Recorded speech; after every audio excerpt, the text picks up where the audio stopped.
दोस्तों, स्वागत है आपका हमारे चैनल ज्ञान मंडल पर। आज हम आपके लिए एक बहुत ही महत्वपूर्ण टॉपिक लेकर आए हैं। दोस्तों, आपको बता दें कि हम आपको सफल बनाने के लिए, आपको सरकारी एग्ज़ाम्स में बेहतर प्रदर्शन करवाने के लिए एक से एक वीडियोज़ लेकर आ रहे हैं, और वो भी बिल्कुल मुफ्त में। हम आपको हर सरकारी एग्ज़ाम का पूरा सिलेबस लेकर आएंगे और आपको सफल बनाकर ही छोड़ेंगे। बस आपसे एक ही रिक्वेस्ट है कि आप हमारे चैनल को सब्सक्राइब कर लीजिए। दोस्तों, आप जब सब्सक्राइब करते हैं चैनल को और उसके बाद वीडियोज़ को लाइक करते हैं, उसको शेयर करते हैं, तो उससे हमें मोटिवेशन मिलती है नए नए वीडियोज़ आपके लिए लाने के लिए। तो आप प्लीज़ चैनल को सब्सक्राइब कर लीजिए ताकि हम आपके लिए नए नए वीडियोज़ लाते रहें। चलिए दोस्तों, तो आज के वीडियो को हम शुरू करते हैं। आपको बता दें कि इस वीडियो को देखने के बाद कांग्रेस के अधिवेशन से संबंधित आपको कोई भी डाउट नहीं रहेगा और आप उस अधिवेशन से संबंधित हर प्रकार के पूछे जाने वाले सवालों का जवाब आसानी से दे देंगे। और हम आपको आश्वासन देते हैं कि इस वीडियो को आपको हम पूरी तरीके से बहुत ही आसान भाषा में समझा देंगे। मतलब एक तरह से आपके दिमाग में यह फिक्स हो जाएगा पूरी तरीके से, इसमें कोई भी परेशानी आपको नहीं होने वाली है। दोस्तों, अब बात करते हैं वीडियो की। तो जो कांग्रेस शब्द है, इसकी उत्पत्ति दादा भाई नौरोजी के दिमाग में हुई। सबसे पहले उन्होंने ही कांग्रेस शब्द का प्रयोग किया था, दादा भाई नौरोजी ने। और अगर बात करें तो इसकी स्थापना एक अंग्रेज के द्वारा करवाई गई थी, वो भी 1885 ईस्वी में। अंग्रेज के द्वारा इसलिए करवाई गई थी ताकि बाद में चल के इसको अंग्रेज़ों के द्वारा दबा न दिया जाए, इसलिए इसकी स्थापना अंग्रेज के द्वारा ही करवाई गई थी। अब हम बारी बारी से इसके अधिवेशन को देखते हैं। तो इसका जो पहला अधिवेशन हुआ था वो हुआ था 1885 ईस्वी में, और पहले अधिवेशन के जो अध्यक्ष थे वे थे व्योमेश चंद्र बनर्जी, यानी कि WC बनर्जी, और स्थान था बम्बई। इसके बाद इसकी विशेषता यह है कि उसमें कुल 72 सदस्य शामिल हुए थे। चलिए दोस्तों, अब हम अगले अधिवेशन को देखते हैं। तो कांग्रेस का जो अगला अधिवेशन था वो था 1886 का अधिवेशन, और यह जो अधिवेशन हुआ था कलकत्ता में हुआ था। और इसके जो अध्यक्ष थे इस बार दादा भाई नौरोजी थे। और दादा भाई नौरोजी की विशेषता एक और है कि यह 3 बार कांग्रेस के अधिवेशन के अध्यक्ष रहे थे। चलिए अगले महत्वपूर्ण अधिवेशन को देखते हैं। 1887 का मद्रास अधिवेशन। दोस्तों, जो यह अधिवेशन था इसके अध्यक्ष थे बदरुद्दीन तैयब जी। और इस अधिवेशन की विशेषता यह है कि प्रथम बार कोई मुस्लिम कांग्रेस का अध्यक्ष बना था। चलिए अगले अधिवेशन को देखते हैं।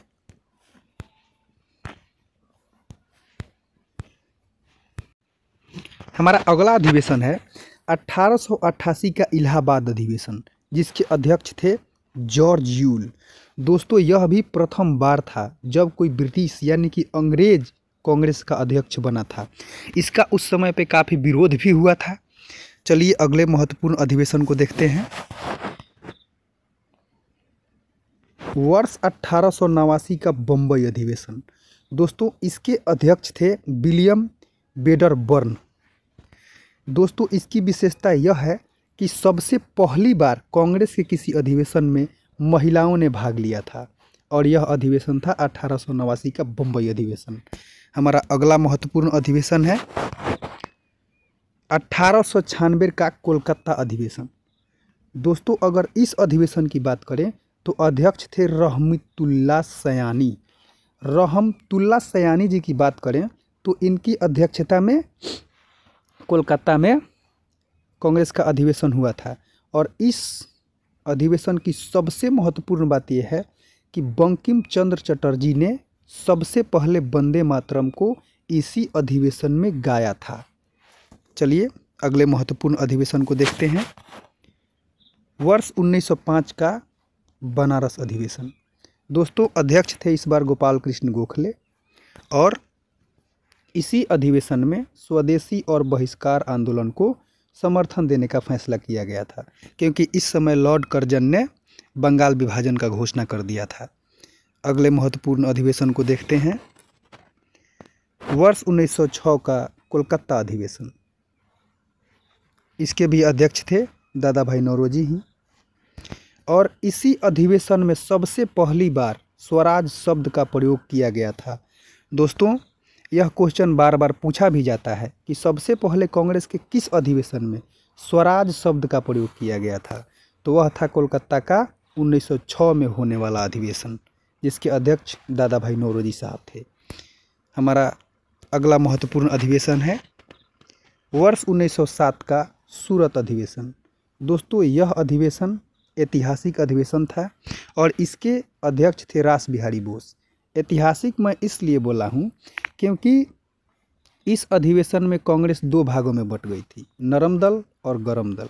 गरम दल बोलते थे कि जो स्वदेशी आंदोलन है इसको पूरे इंडिया में फैलाया जाए ताकि पूरे देश के लोग अंग्रेज के काले चेहरे को पहचान सकें।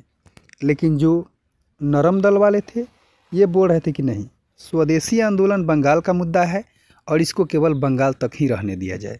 इसी के कारण वो लोग दो भाग में बंट गए थे। चलिए अगले महत्वपूर्ण अधिवेशन को देखते हैं। वर्ष 1911 का कोलकाता अधिवेशन। दोस्तों, इसी कोलकाता अधिवेशन में सबसे पहली बार रविंद्रनाथ टैगोर ने जन गण मन यानी कि हमारे राष्ट्रगान को गाया था, और यह अधिवेशन था 1911 का कोलकाता अधिवेशन, जिसके अध्यक्ष थे बिशन नारायण धर यानी कि BN धर। अगला हमारा महत्वपूर्ण अधिवेशन है 1912 का बांकीपुर अधिवेशन। यह पटना बिहार में हुआ था। दोस्तों, प्रथम बार था जब कांग्रेस का कोई अधिवेशन बिहार में हुआ था, और यह क्वेश्चन बार बार पूछा भी जाता है। अगर आप लोग पिछला BPSC का पेपर देखे होंगे तो उसमें भी यह क्वेश्चन पूछा था कि 1912 में जो बिहार में अधिवेशन हुआ था उसके अध्यक्ष कौन थे, तो इसके अध्यक्ष थे RN मधोलकर साहब। तो इसको आप लोग याद रखिएगा। पहली बार बिहार में कांग्रेस का अधिवेशन 1912 में पटना के बांकीपुर में हुआ, जिसके अध्यक्ष थे RN मधोलकर साहब। चलिए अगले महत्वपूर्ण अधिवेशन को देखते हैं। वर्ष 1916 का लखनऊ अधिवेशन। दोस्तों, यह अधिवेशन एक तरह से देखा जाए तो सारे अधिवेशनों पर अपना एक अलग पहचान रखता है, क्योंकि इसी अधिवेशन में सबसे पहले गांधी जी भाग लिए थे और यह लखनऊ में हुआ था। इसके अध्यक्ष थे मजूमदार साहब, और इस अधिवेशन में गांधी जी के प्रयासों से गरम दल और नरम दल एक हो गए थे, और मुस्लिम लीग के लिए पृथक निर्वाचन की भी सहमति इसी अधिवेशन में दी गई थी। और एक और बहुत ही महत्वपूर्ण काम इस अधिवेशन में हुआ था। बिहार के चंपारण के किसानों का मुद्दा लेकर बिहार के किसान राजकुमार शुक्ल इसी अधिवेशन में जाकर गांधी जी से मिले भी थे। तो दोस्तों, इसको भी आप याद रखिएगा। चलिए अगले महत्वपूर्ण अधिवेशन को देखते हैं। वर्ष 1917, स्थान था कोलकाता, और अध्यक्ष थी इस बार एनी बेसेंट। दोस्तों, यह पहली बार था जब कोई महिला कांग्रेस के अध्यक्ष के रूप में काम की थी। चलिए अगला महत्वपूर्ण अधिवेशन देखते हैं। 1918 का बम्बई अधिवेशन। दोस्तों, इस बार अध्यक्ष थे हसन इमाम साहब, और अधिवेशन हुआ था बम्बई में।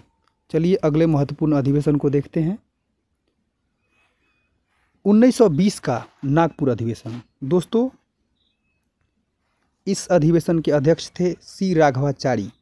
उसके बाद इसी अधिवेशन में असहयोग आंदोलन के प्रस्ताव को पारित किया गया था, और उसके बाद असहयोग आंदोलन पूरे भारत में फैल गया था।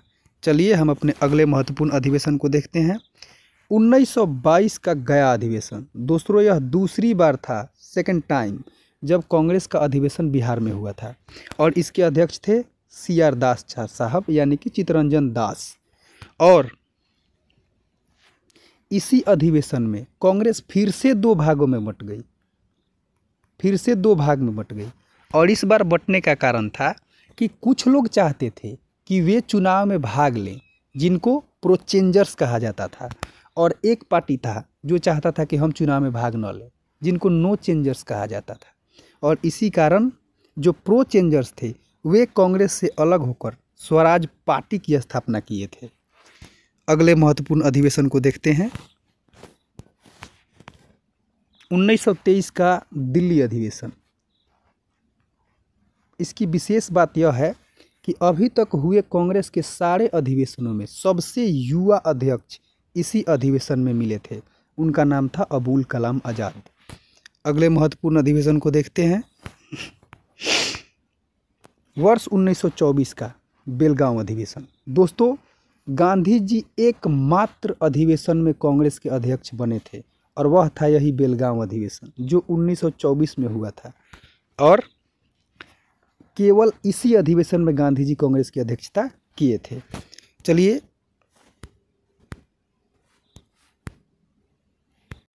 अगले महत्वपूर्ण अधिवेशन की बात करते हैं। वर्ष 1925 का कानपुर अधिवेशन। दोस्तों, साल था 1925, जगह था कानपुर, और यह प्रथम बार था जब कोई भारतीय महिला कांग्रेस की अध्यक्ष बनी थी और उनका नाम था सरोजनी नायडू, जिनको नाइटिंगेल ऑफ इंडिया भी कहा जाता है। चलिए अगले महत्वपूर्ण अधिवेशन को देखते हैं। वर्ष 1929 का लाहौर अधिवेशन। दोस्तों, वर्ष 1929 ईस्वी में कांग्रेस का अधिवेशन लाहौर में हुआ था और इस बार अध्यक्ष थे पंडित जवाहरलाल नेहरू। और पहली बार पूर्ण स्वराज को लक्ष्य रखा गया था इसी अधिवेशन में, और प्रत्येक वर्ष झंडा फहराने का भी निर्णय इसी अधिवेशन में लिया गया था। चलिए अगले महत्वपूर्ण अधिवेशन को देखते हैं। वर्ष 1931 का कराची अधिवेशन। दोस्तों, इस बार अध्यक्ष थे वल्लभ भाई पटेल, और इसकी सबसे महत्वपूर्ण बात यह है कि इसी अधिवेशन में पहली बार मूल अधिकार की मांग की गई थी। यह ऐतिहासिक अधिवेशन था 1931 का कराची अधिवेशन। हमारा अगला महत्वपूर्ण अधिवेशन है 1937 का फैजपुर अधिवेशन। दोस्तों, इस बार फिर से अध्यक्ष थे पंडित जवाहरलाल नेहरू, और यह एकमात्र अधिवेशन था जिसको गांव में आयोजित किया गया था। चलिए अगले महत्वपूर्ण अधिवेशन को देखते हैं। वर्ष 1938 का हरिपुर अधिवेशन, जो कि गुजरात में है। अध्यक्ष थे सुभाष चंद्र बोस। इसी अधिवेशन में जवाहरलाल नेहरू की अध्यक्षता में राष्ट्रीय योजना समिति का भी गठन किया गया था। चलिए दोस्तों अगले महत्वपूर्ण अधिवेशन को देखते हैं। इस बार का अधिवेशन था 1939 ईस्वी में आयोजित हुआ और स्थान था त्रिपुरी, एमपी में है, यानी कि मध्य प्रदेश में। सुभाष चंद्र बोस चाहते थे कि वे फिर से कांग्रेस के अध्यक्ष बने रहें, लेकिन गांधी जी इनके विरोध में अपना एक उम्मीदवार उतार दिए थे जिनका नाम था पट्टाभी सीतरमैया, क्योंकि गांधी जी अब नहीं चाहते थे कि सुभाष चंद्र बोस कांग्रेस के अध्यक्ष बने रहें। लेकिन नतीजा ऐसा हुआ कि सुभाष चंद्र बोस जीत गए और गांधी जी के उम्मीदवार हार गए। लेकिन इसके बाद गांधी जी खुद को कांग्रेस से अलग समझने लगे, जिसके बाद कांग्रेस के नेताओं ने सुभाष चंद्र बोस से कहा कि आप इस्तीफा दे दीजिए ताकि गांधी जी फिर से कांग्रेस में आ जाएं। जिसके बाद सुभाष चंद्र बोस ने इस्तीफा दे दिया था और वो कांग्रेस से अलग होकर फॉरवर्ड ब्लॉक की स्थापना किए थे। फॉरवर्ड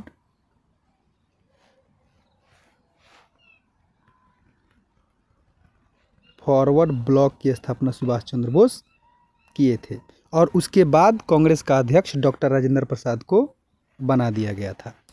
चलिए अगले महत्वपूर्ण अधिवेशन को देखते हैं। 1940 का रामगढ़ अधिवेशन। दोस्तों यह तीसरी बार था जब कांग्रेस का अधिवेशन बिहार में हुआ था, थर्ड टाइम। इस बार फिर से अध्यक्ष थे अबुल कलाम आज़ाद। दोस्तों ध्यान दीजिएगा, अबुल कलाम आज़ाद सबसे लंबे समय तक कांग्रेस के अध्यक्ष रहे थे, 1940 से लेकर 1946 ईस्वी तक। और दोस्तों अगर वर्तमान में बात करें तो रामगढ़ झारखंड में है और उस समय यह बिहार का हिस्सा हुआ करता था। इसलिए मैंने कहा कि तीसरी बार कांग्रेस का अधिवेशन बिहार में हुआ था। चलिए अगले महत्वपूर्ण अधिवेशन को देखते हैं। 1946 का मेरठ अधिवेशन। दोस्तों वर्ष 1946, स्थान मेरठ, अध्यक्ष थे JB कृपलानी। ये आखिरी कांग्रेस का अधिवेशन था। इसमें कैबिनेट मिशन और अंतरिम सरकार के गठन पर चर्चा हुई थी। तो दोस्तों इस प्रकार से हमारा कांग्रेस के अधिवेशन पर यह सेशन समाप्त हुआ। आशा करता हूं कि आप लोगों को अच्छा लगा होगा। आप लोगों के पास ऐसे ही और वीडियोज जाते रहें, इसके लिए आप लोग हमारे चैनल को सब्सक्राइब कीजिए, वीडियोज़ को लाइक कीजिए और शेयर कीजिए। धन्यवाद।